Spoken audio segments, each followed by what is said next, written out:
नमस्कार, शुभरात्री. बघू शकता मित्रांनो, 15 तारखेच्या रात्री मला मुंबईला जायचं होतं कामानिमित्त. तर मग उशीर झाल्यामुळं तिकीट काय भेटणं गेलं. मग बाळू कशी गेलं ना, बाळूनं खुशाल ट्रॅव्हल्स जे आपल्या गंगाखेडचे आहे त्याच्यामध्ये एकदम पाठीमागं मला तिकीट बुकिंग करून दिलं. आता मला ठाण्यामध्ये माझीवाड्याला जायचं होतं, म्हणून मग मी तिकीट बुक केलं. आणि तिकीट 15 तारीख दिवाळीचं तिकून सीजन असल्यामुळे इकून कमी होतं मित्रांनो. का तर 500 रुपयामध्ये मला झोपून जायची सीट भेटली होती.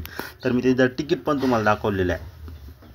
मग इथून निघाल्यानंतर मांजरसुंब्याच्या जवळ रवींद्र नावाचा जे धाबा आहे ते ट्रॅव्हलसाठी थांबा असतो. तिथं मस्त शेवभाजी आणि तंदूर 2-3 जेवल्यानंतर बऱ्याच भरपूर गाड्या तिथं थांबल्या होत्या जेवण्यासाठी. जेवण झाल्यानंतर लघवी वगैरे केली आणि नंतर गाडीत बसलाव. आणि गाडीत बसल्यानंतर गाडीचा रात्रीचा प्रवास सुरुवात झाला. तर तुम्ही बघू शकता, खुशाल ट्रॅव्हल्सने मी मुंबईला गेलो होतो.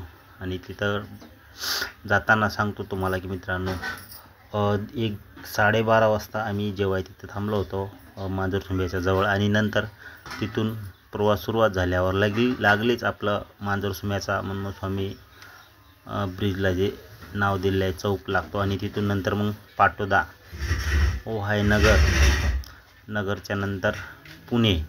तर आम्ही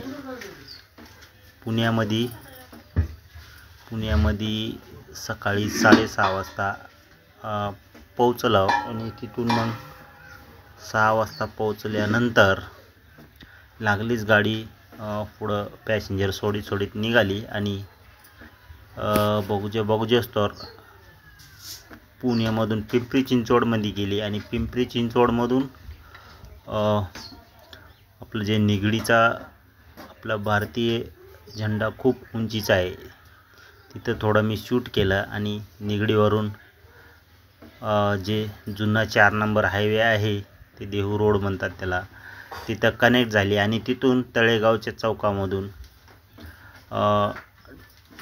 खालती मुंबई पुणे यशवंतराव चव्हाण दुर्गगती एक्सप्रेस वे वर गाडी चढली. आणि नंतर हे छान फुलं मी तुम्हाला त्या रोडची दृश्य दाखवली. आणि नंतर लागलीच त्या हायवेवर खूप असे बोगदे लागतात. तर आम्हाला बोगद्या लागल्या आणि मी एका बोगद्याचा शूट केलं. दुसरे पण केलं होतं, ते पण जाऊ द्या म्हणलं. असे मुंबईला जाताना भरपूर बोगदे लागतात. तर तुम्ही बघू शकता मुंबईची प्रवास छान